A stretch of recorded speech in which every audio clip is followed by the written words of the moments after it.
నెల్లూరు జిల్లా కోవూరు మండలం గుమ్మల దెబ్బలో మైనర్ బాలిక మృతి ఘటనపై మాజీ మంత్రి కాకాణి గోవర్ధన్ రెడ్డి సంచలన వ్యాఖ్యలు చేశారు. బాధితురాలి కుటుంబాన్ని పరామర్శించిన ఆయన ఈ దారుణం ముమ్మాటికి గంజాయి మత్తులో జరిగిందేనని ఆరోపించారు. బాలికను పథకం ప్రకారం చేతులు కట్టేసి దాడి చేశారని, సరైన వైద్యం అందకపోవడం వల్లే ఆమె ప్రాణాలు కోల్పోయిందని మండిపడ్డారు. ప్రభుత్వం పోలీసుల నిర్లక్ష్యం వల్లే గంజాయి బ్యాచ్లు పెట్టరేగిపోతున్నాయని విమర్శించారు.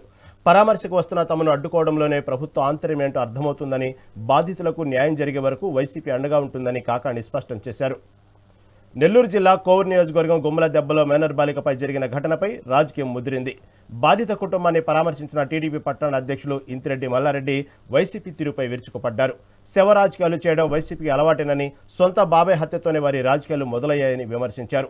మైనర్ బాలికపై దాడి జరిగిన వెంటనే పోలీసులు స్పందించి నిందితుల అదుపులోకి తీసుకున్నారని, స్థానిక ఎమ్మెల్యే, ఎంపీలు బాధిత కుటుంబానికి అండగా ఉన్నారని తెలిపారు. పరామర్శ పేరుతో వచ్చి ప్రభుత్వంపై బురద చల్లాలని చూస్తున్న మాజీ మంత్రి కాకాణి గోవర్ధన్ రెడ్డికి కోవూరులో స్థానం లేదని హెచ్చరించారు.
చేసి అప్పుడు రాసి పంపించారు. అప్పుడు డాక్టర్ పేరు రాయిలా, హాస్పిటల్ పేరు రాయకుండానే మమ్మల్ని గంట సేపు ఆపేశారు. మమ్మల్ని గంట సేపు బయట ఆపేశారు. ప్రతి ఒక్కటి చేయరా మాకు కత్తిచ్చుంది మందు. ఈ రోజు బాగా తిరుగుతున్నాను. ఆడ కిడ్నీ చెడిపోయి ఉంది, మొత్తం లివర్ మొత్తం చెడిపోయి ఉంది. ఎట్లా ఏ డాక్టర్ చేశారు తిట్టారు మమ్మల్ని. ఆడ ఎట్లా ఏం చేస్తున్నారు మీరు అంతా? అది డాక్టర్ జరిపించుకోవాలి. మీరు ఆడని నెల్లూరు మీరు బిల్లు కొంటే పెట్టబాకండి, తీసుకెళ్ళిపోమని. టెస్ట్ చేసి ఆ పిల్లకి కిడ్నీలో చెడిపోయి ఉంది, హాస్పిటల్ కాదు అని చెప్పారంట. 3 రోజులు అప్పుడు వాళ్ళే చెప్పారంట మద్రాసు తీసుకుపోయిందంటే. మా నెల్లూరులో ఏం సార్ హాస్పిటల్ లేవా? కోవూరు నియోజకవర్గానికి సంబంధించి గుమ్మల దిబ్బ కాలనీలో ఒక చిన్న బిడ్డ మైనర్ బాలిక మీద ఈరోజు కొంతమంది గంజాయి మత్తులో దుర్మార్గమైనటువంటి ఘోరమైనటువంటి నేరానికి పాల్పడడం, ఈరోజు ఆ బిడ్డ చనిపోవడం జరిగింది. వాస్తవానికి ప్రసన్న నాతో మాట్లాడి నియోజకవర్గంలో దురదృష్టకరమైనటువంటి సంఘటన జరిగింది, మేము అందుబాటులో లేక సమీప బంధువులు చనిపోవడంతో అక్కడ ఉన్నాను, మీరు వెళ్ళి ఆ కుటుంబాన్ని ఓదార్చి ధైర్యం చెప్పండి, నేను వచ్చిన తర్వాత మరలా ఆ కుటుంబాన్ని కూడా వెళ్ళి కలుసుకొని అన్ని విషయాలు కూడా వాళ్ళు చర్చించి అన్ని విధాల అండగా నిలుస్తానని చెప్పి ఆయన చెప్పిన మీదట మేమందరం కూడా ఈరోజు వచ్చి ఆ బాధిత కుటుంబాలకు సంబంధించి కుటుంబ సభ్యుల్ని పరామర్శించడం జరిగింది. మేము కలిసినప్పుడు వాళ్ళ ఆవేదన, ఆవేశం, అనేక రకాలైనటువంటి విషయాలు ఈరోజు వాళ్ళు మాకు చెప్పడం జరిగింది. అయితే దీనికి సంబంధించి మేము ఏదో రాజకీయంగా పబ్బం గడుపుకోవడానికో లేదా రాజకీయంగా కూటమి ప్రభుత్వం మీద విమర్శలు చేయడానికి అనేటువంటి విధానం కాకుండా ఈరోజు జరిగినటువంటి సంఘటనలు ఒకసారి పరిశీలిస్తే, వాళ్ళు చెప్పేటువంటి మాటల్ని ఆలకిస్తే ఎక్కడా కూడా ఈ ప్రభుత్వం పేదవాడిని కానీ సామాన్యుడిని కానీ పట్టించుకునేటువంటి పరిస్థితిలో లేదనేటువంటిది యథార్థమైనటువంటి విషయం అని చెప్పి తేలిపోతుంది. ఎందుకంటే పోయిన శుక్రవారం దాదాపుగా 8 రోజుల క్రితం ఆ అమ్మాయి మీద దాడి జరిగింది. ఏ విధంగా జరిగింది, ఎలా జరిగింది అనేటువంటిది పోలీసు విచారణలో తేలిన ఎఫ్ఐఆర్ కాపీలోనే ఆ వ్యక్తులు, ఆ పిల్లలు, మైనర్ పిల్లలు తీసుకొచ్చి వాళ్ళు ఆ అమ్మాయి చేత బలవంతంగా పాపం ఆ పాయిజన్ తాగించి ఆ అమ్మాయిని చంపివేయడానికి ఒక ప్లాన్ రచించారు. దాని తర్వాత ఈరోజు పోలీసుల వెర్షన్ వేరుగా ఉంది. పోలీసులు ఏం చెప్తున్నారు, మాకు ఆ అమ్మాయి మీద అఘాయిత్యం జరిగిందా, మరొకటి జరిగిందా అనేటువంటిది మాకేమీ తెలియదు, మాకు వాళ్ళు ఇచ్చినటువంటి కంప్లైంట్ ప్రకారమే మేము తీసుకున్నాము అని అన్నారు. పేద కుటుంబమైనా పరువు కలిగినటువంటి కుటుంబాలు ఉంటాయి. వాళ్ళు దానికి సంబంధించి పోలీసుల మీద నమ్మకంతో ఇదిగో ఈ విధంగా జరిగింది, దీని మీద విచారణ చేయండి అని అంటే దాని మీద విచారణ చేయకుండా ఈరోజు వాళ్ళు మాట్లాడుతున్నారు ఇది కేవలం గంజాయి మత్తులో జరిగినటువంటి హత్య, గంజాయి మత్తులో జరిగింది, గంజాయి మాఫియా ఈరోజు ఏదైతే ఉందో ఇది గంజాయి అడ్డాగా మారిపోయింది ఈ రాష్ట్రం. దీనికి సంబంధించి ఈరోజు ఇది బాలికకు సంబంధించినటువంటి హత్య ఒక ఉదాహరణ. మీరు దాని మీద దృష్టి పెట్టకుండా, దాని మీద దృష్టి సారించకుండా ఏదో ఒక విధంగా దీనికి సంబంధించి మేము వస్తున్నామంటే ఒక 10 మందిని గుమ్ముకొట్టడం, దానికి సంబంధించినటువంటి దాంట్లో మీకు ఎందుకు అంత తాపత్రయం, ఈ ప్రభుత్వం ఎందుకు అంత తాపత్రయం పడుతుంది, ప్రభుత్వంలో ఉండేటువంటి పెద్దలు ఎందుకు ఆ విధంగా వ్యవహరిస్తున్నారు, మేము వచ్చి ఆ కుటుంబాన్ని పరామర్శించి ఆ కుటుంబ సభ్యులకి ధైర్యం చెప్తే మీకు వచ్చేటువంటి నష్టం ఏంటి, ఎందువల్ల మీరు మమ్మల్ని అటకాయించాలని చూసారు, అటువంటి వాటికి భయపడేటువంటి వాళ్ళం కాదు. నేను కానీ ప్రసన్న కానీ మేము ఉడత బెదిరింపులకు భయపడేటువంటి వాళ్ళం కాదు. ఏదైనా సరే ధైర్యంగా మోటుకోగలిగినటువంటి వాళ్ళం, ఆ సత్తా ధైర్యం ఉండేటువంటి వాళ్ళం, పేద కుటుంబాలకి ప్రభుత్వంలో అన్యాయం జరిగితే వాళ్ళకి అండగా నిలవాలనేటువంటి ఆలోచన చేసేవాళ్ళం, నిలిచేటువంటి వాళ్ళం. దాంట్లో ఏమి రాజీ లేనటువంటి విషయం, రాజీ లేనటువంటి పోరాటం చేస్తాం ఎక్కడ కూడా.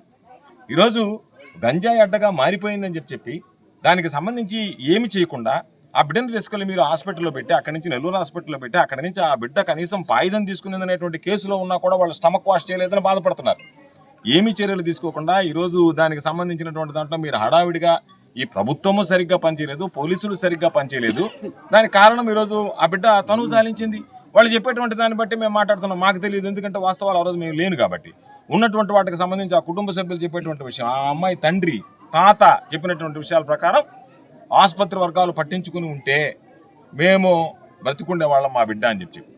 కాబట్టి ఈరోజు ఇక్కడికి వస్తే ఇది అసలు అగమ్య గోచరంగా ఉందా, లైట్లు లేవు, పట్టపగులు పాపం ఆ బిడ్డను తీసుకెళ్లారు, ఎవరన్నా తీసుకెళ్ళినా దిక్కులేదు. వాళ్ళందరూ అనేటువంటిది రేపు మేము ఎట్లా సంసారం చేయాలా, ఏ విధంగా కాపురం చేయాలా, ఈరోజు వాళ్ళని బలవంతంగా ఒక 2 మోటార్ బైక్ మీద తీసుకువెళ్ళిపోయారంటే ఎంత ధైర్యం ఉండాలా.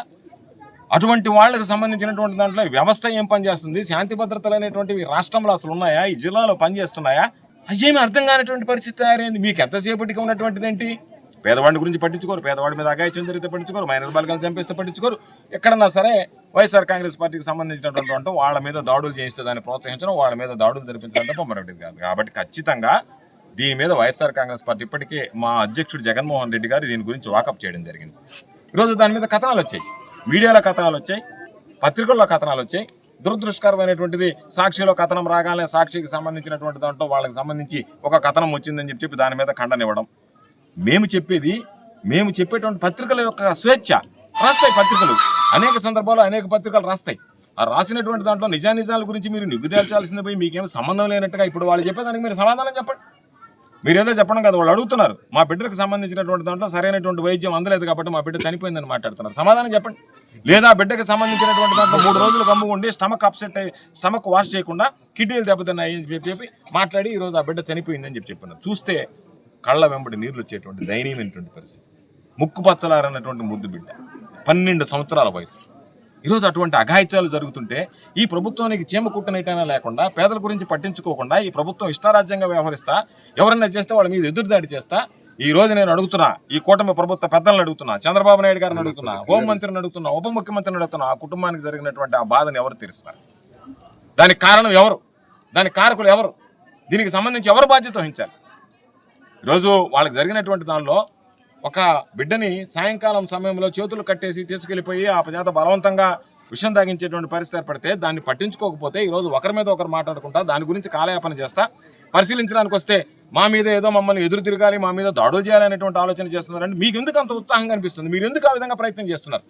మీరు ఎందుకంతా మా మీద మేము వచ్చి ఈరోజు ఆ కుటుంబానికి అండగా నిలుస్తాము అని చెప్తే మా నాయకుడు జగన్మోహన్ రెడ్డి గారు చెప్పినటువంటి దాని ప్రకారం ఈ నియోజకవర్గానికి సంబంధించి మాజీ శాసనసభ్యులుగా ఉన్నటువంటి ప్రసన్న కుమార్ రెడ్డి గారు వీళ్ళందరూ ఆలోచనల ప్రకారం మేము వచ్చి ఆ కుటుంబాన్ని పరామర్శిస్తే మీకు వచ్చినటువంటి నష్టం ఏంటి?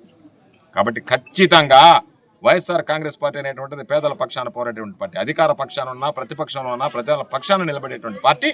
తప్పనిసరిగా రాబోయేటువంటి రోజుల్లో కూడా వైఎస్ఆర్ కాంగ్రెస్ పార్టీ ఈ కుటుంబానికి జరిగినటువంటిది ఏదైతే ఈ కుటుంబానికి పాపం ఆ బిడ్డ లేనటువంటి లోటు ఉందో దాన్ని తీర్చడానికి వైఎస్ఆర్ కాంగ్రెస్ పార్టీ కుటుంబ సభ్యులు అందరం అండగా ఉంటాం. ప్రసన్న అండగా ఉంటాడు, జగన్మోహన్ రెడ్డి గారు అండగా ఉంటాడు, మేమందరం అండగా ఉంటాం, స్థానికంగా ఉండేటువంటి నాయకులు అందరుగా ఉంటారు. తప్పనిసరిగా ఆ కుటుంబానికి సంబంధించి న్యాయస్థానాన్ని ఆశ్రయించినా సరే ఆ కుటుంబం మీద, ఆ బిడ్డ మీద జరిగినటువంటి అఘాయిత్యానికి బాధ్యులైనటువంటి వాళ్ళని కఠినంగా శిక్షించేలా చర్యలు తీసుకోవాలి. ఇప్పటికైనా నేను ప్రభుత్వాన్ని, పోలీసు యంత్రాంగాన్ని కోరేది, మీరు దయచేసి మీనమేషాలు లెక్కించకండి. ఎందుకు మాకు అనుమానాలు వస్తున్నాయంటే, ఈరోజు మేము వచ్చాము ఇక్కడికి. మేము వస్తున్నామంటే అధికార పార్టీకి సంబంధించినటువంటి వాళ్ళు మమ్మల్ని దాడి చేయడానికి, మమ్మల్ని అడ్డుకోవడానికి రావడంతోనే మాకు అనుమానాలు వస్తున్నాయి. దానికి కారణం ఏంటి? ఎందువల్ల వచ్చారు? ఎందువల్ల మమ్మల్ని అడ్డుకోవడానికి ప్రయత్నం చేశారు?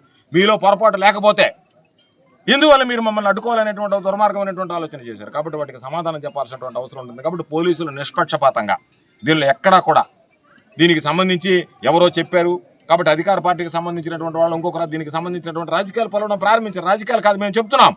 దీని వెనక ఎవరున్నా వైఎస్ఆర్ కాంగ్రెస్ పార్టీ ఈరోజు ఉన్నటువంటి ఆ బాధితుల పక్షాన నిలబడతాం, వాళ్ళ తరఫున పోరాటం చేస్తాం.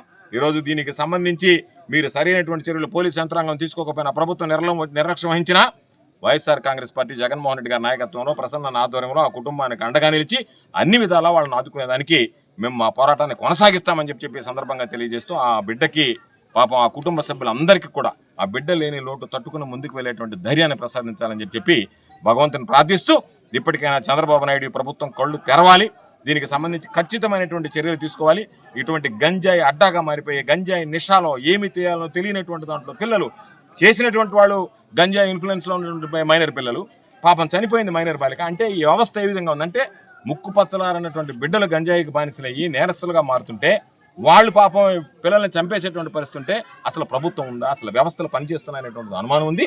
కాబట్టి ఖచ్చితంగా ఇది ప్రభుత్వ వైఫల్యం. ఇది ప్రభుత్వానికి సంబంధించినటువంటి ప్రోత్సహించినటువంటి హత్యగానే భావించాలి. గంజాయిని మీరు అరికట్టలేకపోతున్నారు. గంజాయి అడ్డాగా మారిపోయింది.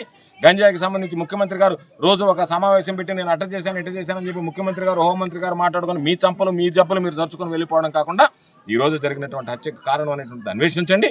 భవిష్యత్తులో ఇటువంటి జరగకుండా నిర్మూలించడానికి ప్రయత్నం చేయాలని చెప్పి వైఎస్ఆర్ కాంగ్రెస్ పార్టీ పక్షాన్ని మేము డిమాండ్ చేస్తూ ఆ కుటుంబానికి అన్ని విధాల అండగా నిలుస్తామని చెప్పి ఈ సందర్భంగా తెలియజేస్తాం.